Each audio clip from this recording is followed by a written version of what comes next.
Hi, everyone. Welcome back to Spirit Rescue Talk. I'm your host, Amy Major. And as you can see, we don't have our co host, Jordan, start with us today. She's actually not feeling well. So we want to send her a lot of love and well wishes and lots of energy healing today. We will miss her very much. But we do have an amazing guest today, Jackie Dennison. And I'm sure many people know exactly who she is. She's an amazing star of the Rescue Mediums television show from many years ago. You can find it on YouTube and many different channels out there in social media. It has changed the format and the way that people see rescue mediumship in the world. So I absolutely wanted to have her on to discuss her journey into rescue mediumship, the show, and also her present day projects that she's working on now, because she's always doing something spectacular out there in the spiritual communities. But before we go into that, I'd like to just say a little hello to Jackie and let her know how grateful I am to have her on the show. Hi, Jackie. How you doing? Hi, Amy. I love talking to you. You know that. So we are kindred spirits for sure. We are. We're wearing the same color today. I think that's awesome. You came on like, yay, it's a Even, green even the day. even the nails. Ooh, it's not even March yet, but it's like we're feeling the vibe of spring. And I know I had to put the sweater on because it's so cold where I am here in New Hampshire, and I don't know how cold it is where you are, but I'm really wanting spring to come much sooner. I'm not a fan of winter at all. But so thank you. Can and for those that do watch the show, because not everybody's been following the show Rescue Mediums. Can you just give our audience a little bit of background of how you got to where you are today, kind of following the path of doing the work that you do? Yeah. Spirit sort of threw me in at the deep end, as they tend to do. You go Yeah. somewhere, you don't know why you're going there, but when you get there, you encounter something that you're not quite sure what's happening. So I was with my sister-in-law, Christine Hamlet, and we'd been asked to go to have a look at the house. It wasn't local, so we had to drive a couple of hours drive. Um, the lady there had been experiencing problems, and we we had a look around, and we encountered a young boy in spirit who he'd had a difficult life. He'd been sort of chained up in a house, in the roof Mm. space of this house. He had a nanny to look after him, and um, it turned out to be a rescue situation. It was the first sort of real rescue that we'd gone into where we got the full story. So he told us quite a bit of the story himself. And then when we talked to the homeowner, she told us the rest of the story. So it pieced it all together. Mm. Because, as you know, Amy, when you go into haunted location, you're not always sure of what you're going to find there, and you don't always get all the story, that's given to you. You've got to kind of piece it all together. So that was sort of one of the major things I think that got us into spirit rescue work. We'd done a little tiny bit prior to that.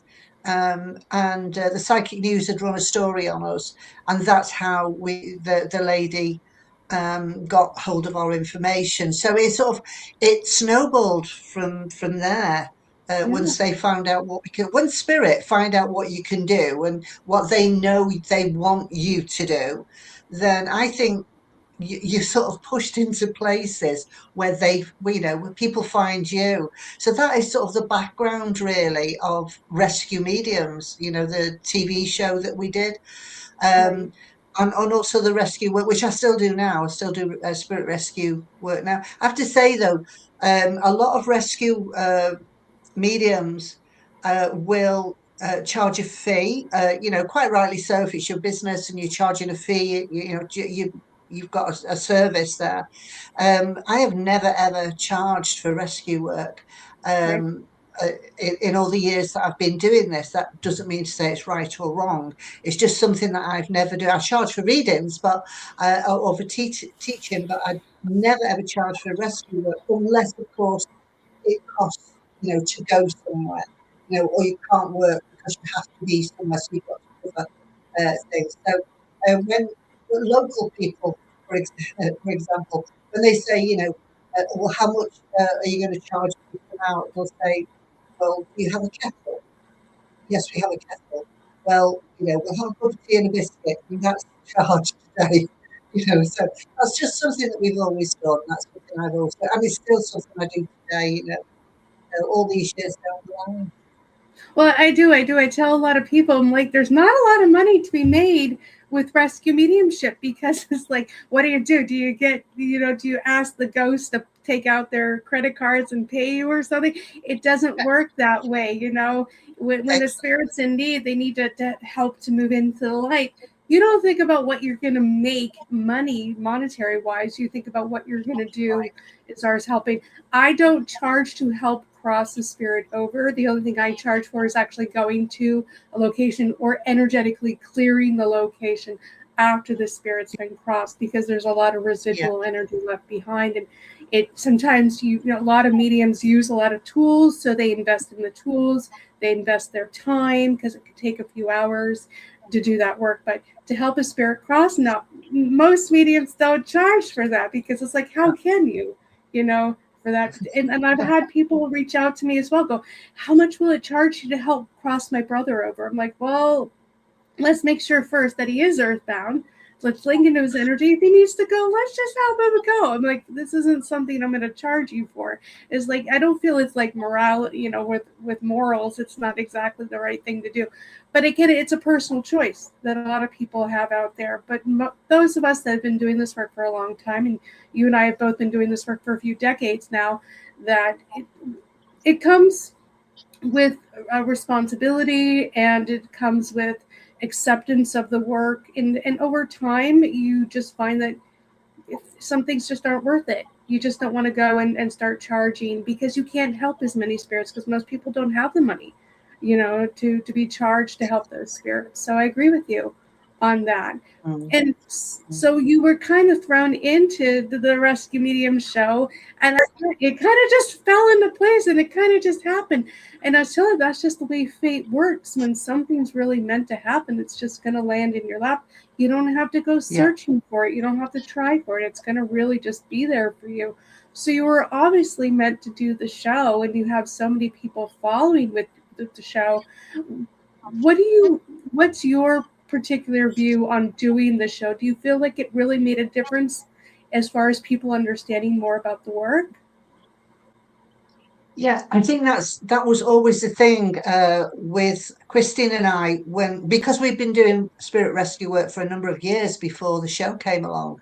And it was a way, we felt it was a way of being able to educate Mm-hmm. the the viewer, really, by, and I love to teach through experience, and so I know Christine's the same, and so is Alison, and so to be able to show what we do and how we do it and why we do it, it takes the fear out of it, I think, takes that Scooby-Doo factor out of it, that it's not all about show yourself here, as some groups, some paranormal groups will go into places and, sort of demand that spirit show themselves, and to me, it's all about, you have to respect the spirit energy that you're dealing with, just as you would respect a person who is in the same room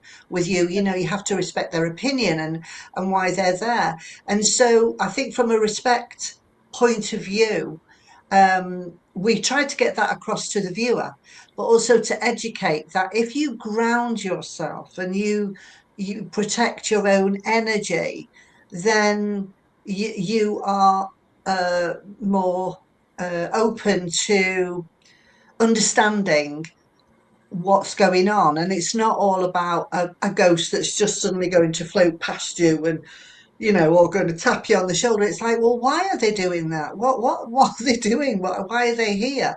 So it's an education that we wanted to get that across. It's not all about being frightened. It's about understanding it. So a lot of people could deal with that themselves.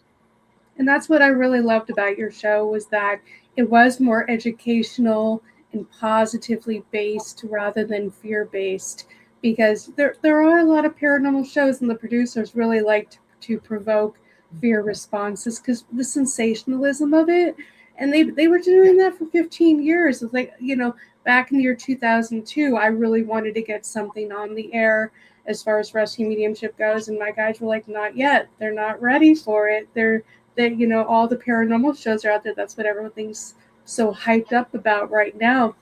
So I started writing books instead, which has done very well for me. But I feel like we're still at that moment where people are still trying to understand about earthbound spirits, what they are exactly, why they shouldn't be afraid, and really changing and evolving the perspective of haunted locations and coming to clear and to heal and not just provoke. And my husband always says, Amy, they're poking them with the stick again. I'm like, yes, they are. And it drives me crazy that they're going to instigate spiritual responses for the sensationalism.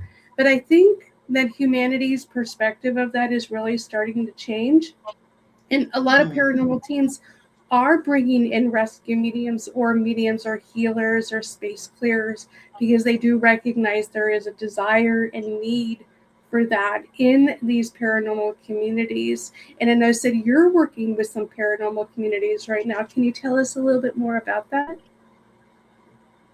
Well, I get called out to private investigations still, which I do with my co uh, co-owner of Feathers Academy, that's Steve Furlong. So we go out to places locally, to help out. But from an educational point of view, if you like, out there in the media, I'm part of a team called Inspector Paranormal, which is a podcast. And it's a great podcast, actually. So there's a team. The team literally is Tom Barrow, who is the creator of the show, and he's also the narrator and the researcher on the show. And then we've got a historian, and I love working with historians, because the historian will fill you in on the details afterwards. I don't like to know before; I like to know afterwards. So Right. that anything I'm picking up as a psychic, it can be brought together by the historian. And then we've got a skeptic on that show as well. So you've got lots of different points of view of the haunted location. Now, we don't go into the haunted location, but Tom does. Tom goes in and speaks to the people who are actually living in that environment. And so he Mm-hmm. interviews the homeowners and gets their perspective of what's happening. So it's a mixture of lots of different viewpoints.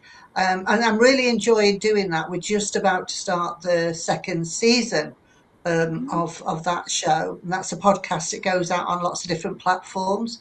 And then Haunted Histories, which I'm doing with a medium, a young medium. She trained at Feathers, actually, Megan Downs. So we've done season one already. We've part done season two, and that's Haunted Histories. Psychics on the Ghost Trail. So that's the format of that is very similar to Rescue Mediums in that it's a format that works.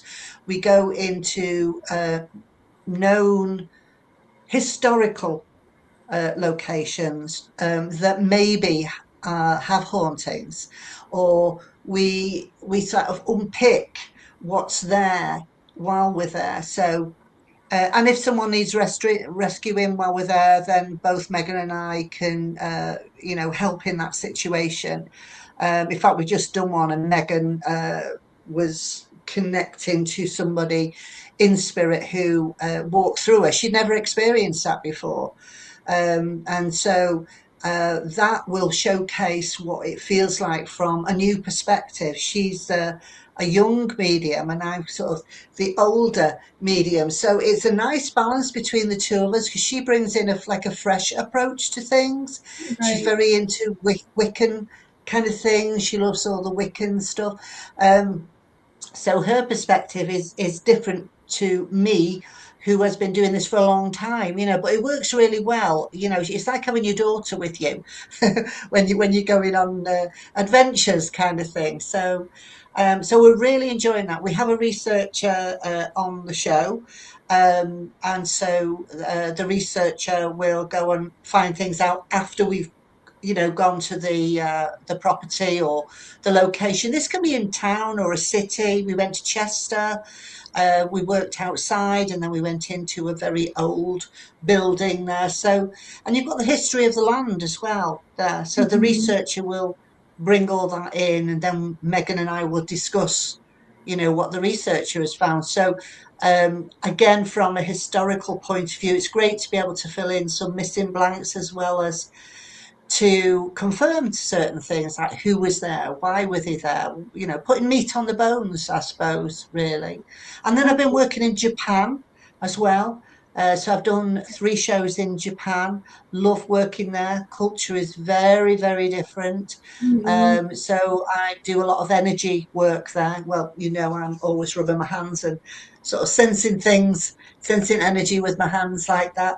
So, and again, my partner, I've got 2 different historians that I work with, from different time periods. Uh, their expertise is in different time periods. So that's interesting to work. So I'm working with I think the oldest was the 1500s in Japan, in ancient Japan, reading Right. documents by using the hands.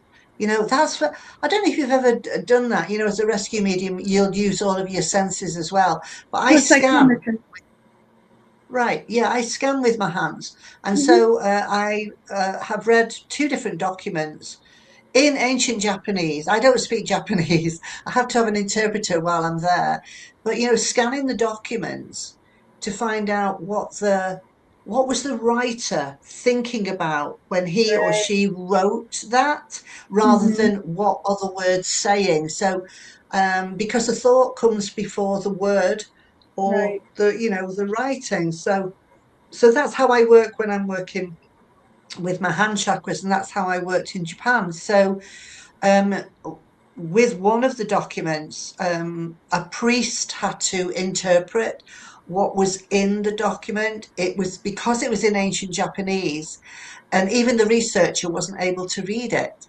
Oh, But the priest had had the information handed down from the priest before him and the priest before him, so he knew what was in the document. So that was interesting, being able to go, oh yes, tick, oh yes, tick. um, wow.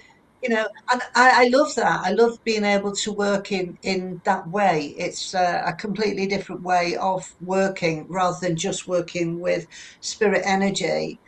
You're working with different kind of energies, and how to present it, because you have to present it in a different way, because of Right. how the Japanese view energy work. Right. They don't really have mediums there. They have psychics who do fortune telling, Mhm. but not really working mediumistically. So I had to strip everything right back when I'm working in Japan, um, to put it on a different kind of footing that could be interpreted in a way that would be understood by the viewing public. You know, Right. so And so that's that's where that's what I'm into. you have to trust spirit's going to guide you the right way, because we dedicate so much time and energy in learning our craft of mediumship that Right. Yeah. sometimes we don't have the time to learn about every culture and every structure in which each culture or religion believes in the afterlife, or reading energy, or psychics, Yeah. or mediumship in general. And so we have to sort of be led by spirit to guide us through that culture, the interpretation, the Yeah. respect. and different ways of being able to have that dialogue with those cultures. So I think that was a really great experience that you went through. And one thing I've noticed training students internationally all over the world doing rescue mediumship is they all have particular backgrounds, cultures, religions that they bring to the table when it comes to, I give them a structure of rescue and then they add to it through their culture and their background. And I think it's really fascinating to see the traditions that many of these cultures have when it comes to just, rescue in general, the afterlife, their belief of their transition process from physical existence to spiritual experience. And, being here in the United States, we are very kind of cocooned in this culture and belief system, more based on Christianity than anything else. And so when you get out there in the world and you start listening to the different traditions and cultures and different formats that they would have about the afterlife, it's really fascinating to see how diverse it really is. But there are some very similar points across all cultures about the afterlife, Right. because most of them believe that there is an afterlife, and most of them do believe that there is a greater force source that has created everything, and most of them Mhm. do believe that our judgments, our beliefs, our energy, what we believe about ourselves does determine where we go in the afterlife. And so that's also a similar pattern that a lot of these cultures have as well. So it all falls in line across the board of the afterlife as well. And I keep saying I'd love to see a show where mediums go all over the world and talk to Mm. different races, cultures, religions about the afterlife, and that would be really educational for the world to see, get them out of their own particular structure to be able to see life outside their perspective. I think that's really great. And you were talking a little bit about going to a lot of these sites that are kind of more paranormal and having the research team. I envy that with you, with where you are in the world, because here in the States, a lot of these places that are deemed paranormal or have paranormal activity, they don't want rescue mediums coming in to clear them because they're using them for the hype and sensationalism and to make money. So I envy you going to these locations, and they're very open to help and heal these spirits that are there. We're still fighting that here in the States, and I'm hoping that a lot of that will eventually start changing. So the UK is kind of leading the charge on that, showing us what should be done here in the States. So I think that's really great that you guys are doing that. Yeah, I mean, we have a similar problem in England because it is about sensationalism, isn't it? Sorry Yeah. about the throat. I've developed this today, so Mm. you know, I'm not being overshadowed. It's definitely something. It's something that's happening to me. Yeah, it's something that happens here, as probably in other countries too. It's people like to be scared, you know. Yeah. So, uh, and so the audience likes to be scared. So therefore, if there is a need for it, then it can be provided. It's a different way of um, presenting something in a fear factor kind of way. I don't like watching horror films. Put me in a haunted location and I'm fine.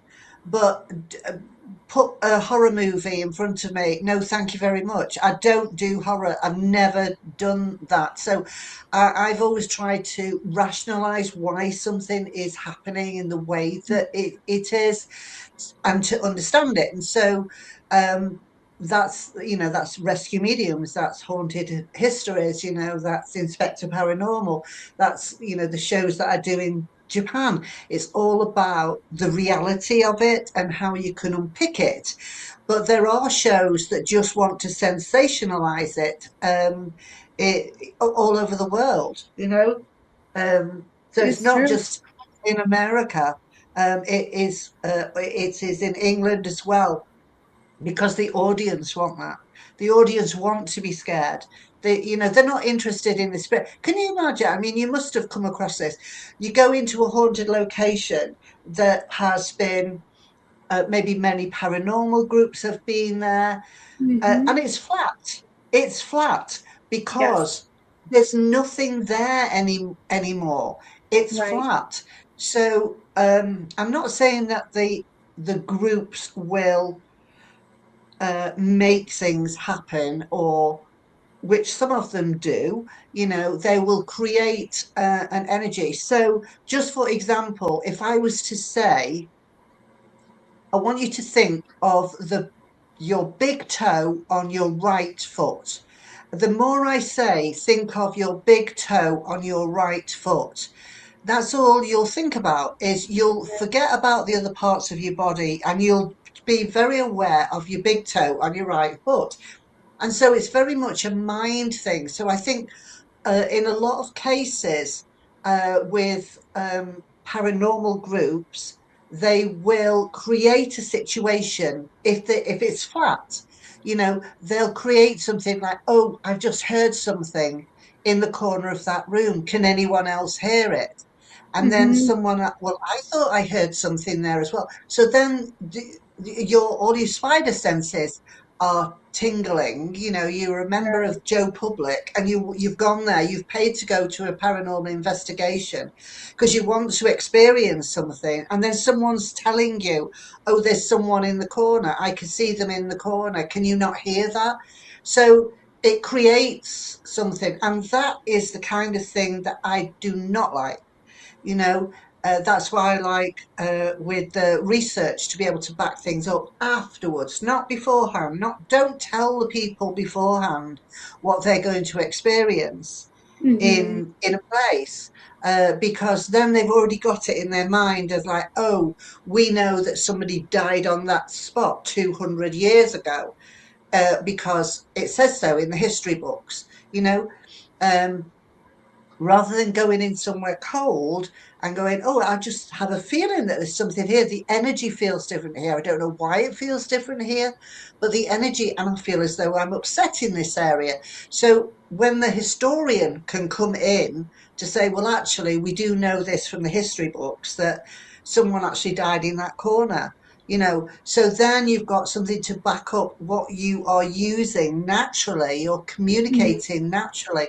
And whenever we've done paranormal investigations in a group, we never tell them the history of the place until afterwards. And then, and everybody writes up what they've experienced as a group. And then they go, "Oh my God, I felt that in that area." Or and then somebody else has been in the same area at a different time, and their group has experienced the same thing. Right. So yeah, that's my sort of beef on Absolutely. sensationalism. Yeah, don't feed the people that are there. Don't give them thought provoking ideas, Yeah. what they're there. I've been to a few, one in particular, we went to a haunted location that was a house that had so many paranormal teams coming in there. And there really weren't any earthbound spirits. There were spirits from the other side coming in to observe, and we can definitely connect with them. But then I Yeah. was able to connect to the consciousness of the house. And so many people don't realize what they're Yeah. doing to the actual energy of the home. And I was speaking to it. It was a female energy, kind of just a maternal energy of the home. And it kept telling me, "I'm so tired of people coming here and treating me this way and projecting such Mm. negativity, making me feel like there's so many bad things happening in this home." And it was almost like the house was saying, "I just want to go back to normal. I just want to find peace." And I was kind of saying that, and I'm just like, this poor home, of all these paranormal teams coming in and saying all these negative things are happening, and nobody thinks about what it's doing to the consciousness energy of that particular space. Have you come across anything where you felt the energy of the space kind of pushing back a little bit? Yeah, yeah, and in a lot of cases, part of our team, if we were a paranormal group, and we had people in, and we were leading the group, we always had a healer with us. So, like with rescue Mm, mediums, Christine was a healer as well. Alison is a healer. With myself and Megan's a healer. And so, I mean, I do healing, but I don't do Reiki in the way that they do it. So when we finished an investigation, we always send healing energy out, you know. Mm, And so because the energy with it, buildings, as you know, hold an energy. You know, nothing is completely solid. Everything is contained there. And so you get residual energy that it can be left there. So it needs to be lifted. And so the mm, healing that takes place after an investigation, no matter where we are, we've always done this. A lot of the times it's not shown on camera like with rescue mediums, but the healing still takes place after we mm, finished an event. We just fill everywhere full of light and then lift it. And then, you know, Alison would go and write symbols on the walls, or would send the healing energy out there to just lift the environment, lift the energy. Or, as you were saying, you know, you get those spirits who come in, who are visiting, who are curious, who have been part of that, and they're not trapped, but they're like, oh, for goodness sake, not again. Can we not just have a little bit of peace here? Because it creates mhm. an energy. It creates, it can create a whirlpool of energy that is heavy, and you can feel that residual energy that is Yes, heavy. It's not one particular thing, it's just a dumping ground for heavy energy. And that includes those living who have been there and who have added to that as well. So yes, absolutely, where you can feel the flatness in a property because it's depleted of its energy and it needs to right. have a new energy there. It can even cause disruption between the people who live in that property. If somebody is living in that property, you know, that they can feel it, or even the next door neighbor can feel it, you know, because energy can move. It can very much move. And Yeah. many of my students actually connect to earthbound spirits. They don't actually go to haunted locations. The earthbound Yeah. spirit actually ends up finding them because they're beacons of light Right. and they're Yeah. attracting earthbound spirits. I did the first 5 years of my development, I was swarmed by earthbound spirits every day. And I just Mm. could not get, no, I push it away. And my guys are like, why are you pushing them away? I'm like, they're heavy and they're dark and they're scary. And my guides would shake their head. And so many people can connect to earthbound spirits. They don't have to go to these locations, nor do they have to go there physically. As you know, we can read energy at any distance because there is no energetic separation. You can link right in from any Right. distance. And so many people are like, oh, you can't go to that location across that spirit over. Like, that's okay. I don't need to physically be there. And let them know. A spirit, when a spirit needs help, a rescue medium comes in to do the work regardless. And I want people to Mm. recognize that nobody owns a spirit. Nobody has claim or ownership over the right of whether a spirit can cross over or not, no matter what any business owner says. It is Mm. the soul of a person, and therefore nobody really has the right to say you can't come in and help them cross over. Now, there's a lot of controversy out there against rescue mediums, saying that and a lot of paranormal teams believe that we actually force spirits into the light, which absolutely is not true. I've never promoted that, never taught that. I know you've never taught that. But do you get Yeah. a lot of pushback from teams saying, kind of, why are you getting these earthbound spirits to cross when they don't want to? Why are you pressuring them to do that? Have you had any experience or any people coming to say that to you? No, I can honestly say that I haven't. That's Um, great. we would always, you know, explain that we can't force anybody to go. We wouldn't try and force anybody to go. The only thing that we would do is try to negotiate with a spirit who Right. is being difficult, just like we would, you know, if there is, you know, a person in the room who is being difficult. You know, and I don't want to leave this room. Why do you not want to leave this room? What is the problem? So I call it spirit counseling, really. Mm-hmm. So you would communicate with spirit to ask them if they want to go. I've never been asked, or never, no one's ever said to me, "Why are you forcing the spirits to go, because you couldn't. I mean, my answer would be, well, I wouldn't force them anyway. You can't force any spirit to do anything they don't want to. The physical part is the body, but the spiritual part is what is inside. It's the personality. So we are all spirit form within a physical body.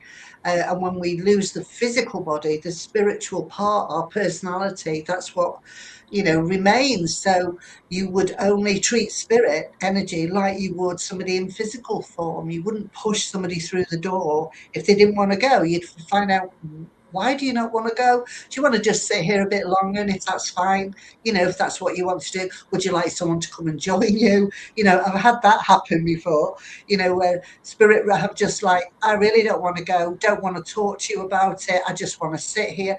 Well, would you like someone to come and sit with you, or do you just want to sit on your own? Would you like us to come back and talk to you again later? So I've had that, but that's come from the spirit side rather than someone who's on the earth plane, who is saying that. But I could imagine that would be the case, especially for paranormal groups that go to the same place over and over again. They visit the same place over and over again. They wouldn't want a rescue medium to go in to Right. clear that environment. So they may say, oh, well, you're just forcing these spirits over. Right. Well, you can attract spirits, wherever you are, as they, as you say, your students, they shine the light out. That's the beacon, and spirits will Mm-hmm. be attracted to that beacon. And there is no distance, you know. No. It if there's no physical, a thought is a living thing. One thing that I do like to teach people is to understand your own energy, know your own energy. If you know Mm-hmm. your own energy, and you know what that feels like, okay, I'm closing my eyes and I can push my energy out and I can feel this, and you understand your own energy and what it feels like, then you can understand what a different energy feels like if it comes near to you. So if you were stood Right. there, somebody came and stood behind you in a physical form, you'd be able to sense that somebody was there in a physical form because it's different to your own energy. You just like your spider senses are on high alert. And then if you can detect a physical energy, then you can detect spirit energy as well. So it is energy work. It's just understanding your own energy. Therefore, you can then read other energy, and then you can communicate with that energy because you Right. haven't got a physical form that stood there. You've got an energy that is communicating with you in a variety of different ways. Mm. I know many mediums are still learning how to do that, how to understand their own energetic sovereignty and being able to know that this is their energy and spirit energy and trying to Mm, interpret the different intentions of spiritual energy coming at them. And unfortunately, the sensationalism throughout the years has kind of trained a lot of the minds of these mediums to think or to expect a negative spirit or a negative experience coming from that spiritual energy. So they're immediately going to anticipate something negative, which creates a negative projection of their own energy, which then forces the energy to look negative in a way. So people don't recognize that their own energy may be actually provoking a certain response from that spirit, which may or may not be true as well. Energy responds to energy. We're always doing right. that. And there's a lot of negative, there are some negative earthbound spirits out there, and so lower form of energies out there as well. And I think that's a more advanced form of rescue mediumship, going more into the security side, protection side of rescue Mm, mediumship, which a lot of mediums do. Some rescue mediums never get involved in that type of work. I didn't want to get involved, but my guides forced me into it, saying, no, you're going to learn how to do this whether you like it or not. And so I was forced into learning all different forms of fractal lower consciousness forms and, right. non-human entities and interdimensionals and all these things, which technically isn't some interdimensional energies, ET energies, multidimensional energies aren't really classified as rescue mediumship because they don't need to be rescued, because they could either be a fourth dimensional form, which they're still alive, existing in that fourth dimensional space, or they could Mm, just be traveling in, through dimensions and just visiting. And so many mediums think, oh, I just have to send them into the light. It's not rescue mediumship. That's more mm. interdimensional mediumship, where you're trying to find out more about them.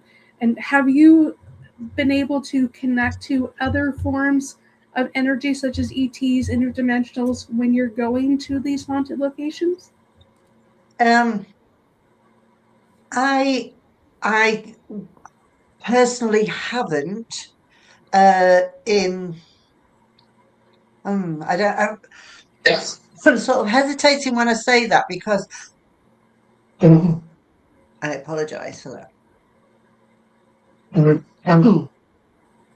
I personally haven't encountered mm, like Anything that's alien right. guides or anything like that.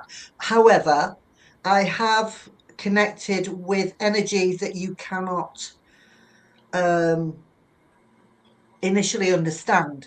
You know, it's like Mhm. it's I don't understand that level. Oh, I am sorry about this. I'm just taking a swig. I'll have a quick swig. I Yes, think I here's the need a season. whiskey. I need a whiskey. That's what I need. Uh, we're not promoting that on So, the show. no, spirit and spirit don't mix. I know. Um, No. so, I've encountered, let's say, a life form, an energy that you cannot say that that has once been human. Mm, right. I don't understand the life form, so I can't communicate in that way. Mm, So I have to communicate with feeling. So that's the only way I can describe it. It's like, what does it feel like? I mm-hmm, don't mean to touch. I mean, what does it feel like? You know, mm-hmm, how do I need to deal with this? Now, I always call on my spirit team if I'm unsure of what is there. And they obviously know how to deal. So just for example, it's happened a couple of times actually, where there's been an energy form that you cannot say what that energy is. It's a forceful energy that feels heavy, that could be violent in how it moves, and you don't understand, or I didn't understand what it was trying to do. I couldn't communicate with it in the same way that I can communicate with other spirit energies because there was no level of understanding there between the two, you know. right. So, was it just a melting pot of different energy that had gone in there, or was it a different life form of energy that was stuck there? So, because I couldn't communicate with it had to be contained because I did not know how to communicate. I tried loving energy with that. I tried healing energy with that, and nothing seemed to penetrate the fact it wouldn't budge from where it was, and then it would move quickly to the other side of the room. It was like a shapeshifter would move.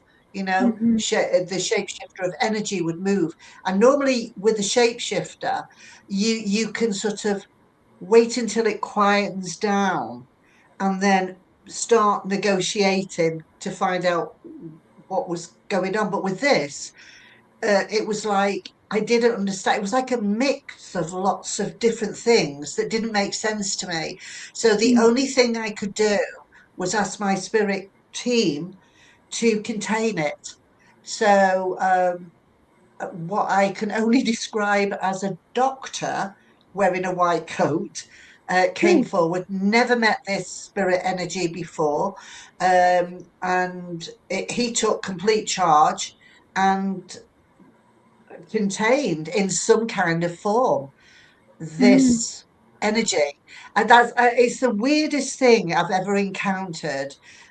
Because there was no form, no level of communication. So I can't say where it came from because I couldn't communicate with it. And even though I asked my team afterwards, they just said it's dealt with, you know. So I don't know where it came from or what Mm. happened to it. Just that I had to hand it over almost to, you know, a team that obviously were far more advanced than I could ever be. Upstairs, them lot upstairs dealt with it. Absolutely. There's so many different forms of energy that we're now starting to Yeah, recognize that we've never been before. I mean, we're moving into a yeah, different density on the planet and in our reality. So we're going to start seeing things coming through those gateways, doorways, portals, whatever you want to call them.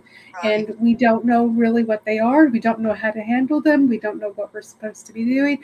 And that's why you always have to go back to your team. So then they go to their authority and say, hey, what's up? How are we going to handle this particular form of energy? It Yeah, isn't necessarily rescue work because we're not counseling and healing, a wounded soul that's needing to go into light. This is something else entirely.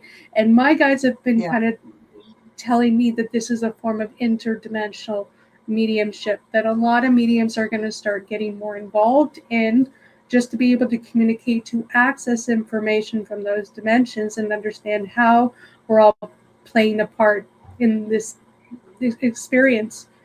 So a lot of mediums are going to be moving into that. And Mm, rescue mediumship, as we were talking about before, is changing and evolving.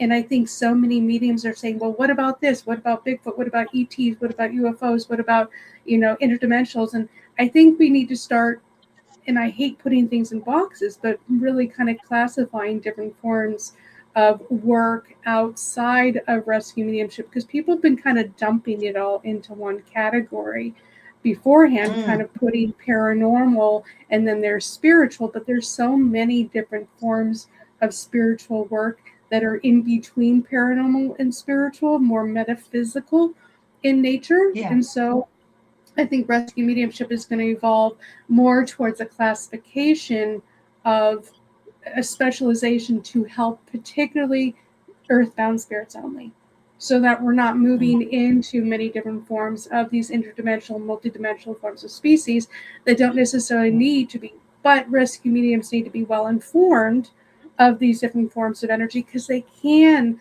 morph in and out of spaces where we're doing rescue work. And I find that most of these interdimensional species are actually observing more than they're interfering with the particular rescue, because they're learning through our experience of how we do mm. communicate with physical and non-physical energy, and be able to counsel these forms. So we're really changing. I mean, it's changed a lot in the last 5 years as I can see it, and more rescue mediums are coming on board. Do you have any advice for future rescue mediums that are just beginning to get started in the work? I always go back to nature. You know, um, Yeah. we we learn from nature. Nature takes care of everything. You know, so the snowdrop that pushes through the snow, it's the right time for the snowdrop to be there. It's in the right conditions. It's going to thrive. The roots are right. The conditions are right, and so it will survive. And so I think. With rescue mediumship in particular, but with any kind of energy work, is if you ground yourself and protect your energy so that you know your own physical energy first, then you can expand into working with other energy. But you have to be able to, it's a natural thing, of course, being able to communicate is a natural thing, but being able to hone in on that, especially if you choose spirit rescue work, you've got to understand it. You've got to understand energy to be able to do it. There is nobody has written a particular book that says this is how it is. Different for everybody. I've got some of your books. Oh, hang on, just let me just plug myself in. Talking of energy, the energy is just about to go on the computer. I know, energy. Oh, there we go. Electrical We're back energy. on. There we go. Yeah, so yeah, so you know, you've written some really good books on the subject. I've got a couple of your books, which are definitely on my bookshelves, and uh, so that's your viewpoint of what you know of things. Steve Furlong and I have got a book that's hopefully coming out this year on spirit rescue and other things as well. So that's our point of view on things. So. Uh, Other mediums have written fantastic things. So my advice is to take what you can from the different areas of expertise. And if it sits well with you, then it's right for you. And if it doesn't sit well with you, then it's not right for you. Maybe just at that particular moment in time. Um, don't accept everything as being spit free. You know, it's a psychic thing and spiritual thing. Try to understand why something is. So keep grounded and understand, you know, okay, this is happening. Why is this happening now? You know, and get to know your spirit team. You know, to me, that's really important. I can't work without my lot, without them lot upstairs. Most important, that's what I feel, is my guides are like, always let people know they're part of a team, Yeah.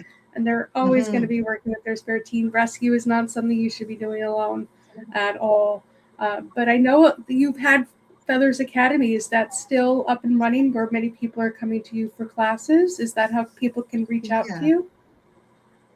Yeah, so Feathers has changed and evolved as lots of things have. We've Mm-hmm. closed the shop. And so we don't have the little shop where people can come to anymore. I'm still working here. This is my little feathers domain here. Um, Mm-hmm. and so, but I still teach. And so we have a room that we hire for the bigger classes. Some of the classes are in here. I do one-to-ones on Zoom or WhatsApp as well. We do workshops in different parts of the Northwest. So, and that's still feathers. So we still do that. We don't do investigations really, members of the public coming in, you know, to we don't really do that anymore. That doesn't mean to say we won't do it.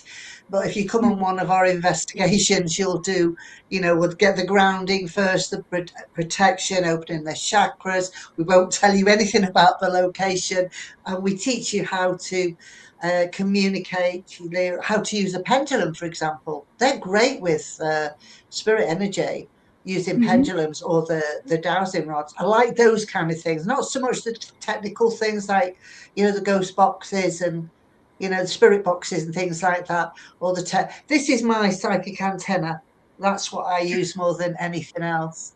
It is that. So yeah, so I think you know, moving forward, I think if you stay grounded and you understand your own energy, stay grounded, open all your chakras, work with your spirit team, um, you know that's the way forward. If you want to come and join us at Feathers to see what we're doing at Feathers, then just you know drop me an email.